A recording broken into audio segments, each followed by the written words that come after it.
Please stop pushing, I can't take this anymore. The concert venue is packed tight. A man behind me keeps pressing into my backside. I'm wearing a mini skirt today with a thong underneath, and it only makes the situation worse. He lifts my skirt and presses himself against my hips. As the atmosphere heats up, someone in front of me slams into me and I stumble back a step. My body stiffens as I feel like something just slid inside me. My name was Mandy Cox, and I was a die-hard fangirl. I wanted a celebrity to notice me, so I dressed for attention. I wore heavy makeup and made sure nothing about me went unnoticed. My low-cut top revealed a wide stretch of skin, and my chest bounced with every step. I paired it with a mini skirt that barely covered my thighs and sexy white stockings which hugged my legs. But when I arrived, reality hit. The concert venue was packed so tightly I couldn't move, and the crowd swallowed me whole. The celebrity was never going to notice me. I craned my neck and shouted, "Darling, take me." I never imagined that line would draw the wrong kind of attention. Instead of the celebrity, it caught a filthy creep. After I shouted it, I became aware of a man behind me, repeatedly bumping into me. At first I brushed it off. In a crowd that dense, accidental contact was easy to explain. But the feeling wouldn't go away. Something hard kept pressing against my butt from behind.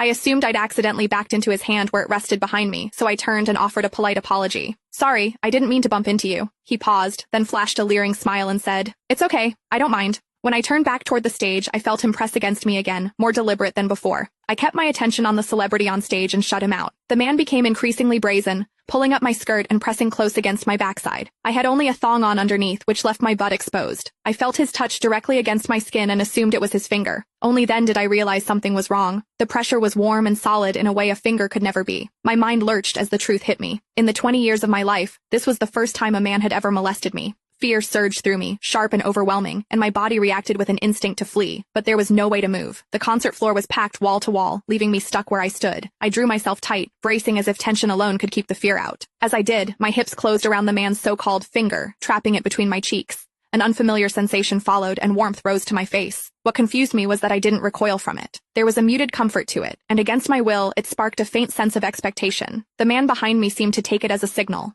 He moved in closer, repeating the motion until the intrusion was unmistakable. I had lived a sheltered life as a college student, and now I was being toyed with by a stranger while surrounded by people. Shame surged within me without warning. I felt the urge to sob, but my throat closed and my voice deserted me. Worse still, the pressure forced my thong inward and sent a restless, prickling discomfort through my body that wouldn't fade. A quiet, involuntary sound escaped me, and the embarrassment followed instantly. I gathered myself and strained to suppress it, holding it down until my throat tightened. The blaring music and the screams around me drowned everything out. With every eye fixed on the stage, no one was aware of what was happening to me. At the same time, the intensity continued to rise, touching something deep inside me. I bit down on my lip as cold sweat traced my spine. My awareness was tipping back and forth between humiliation and a pleasure I couldn't bring myself to name. I knew I couldn't take it anymore if it continued, so I turned sharply to face the man behind me.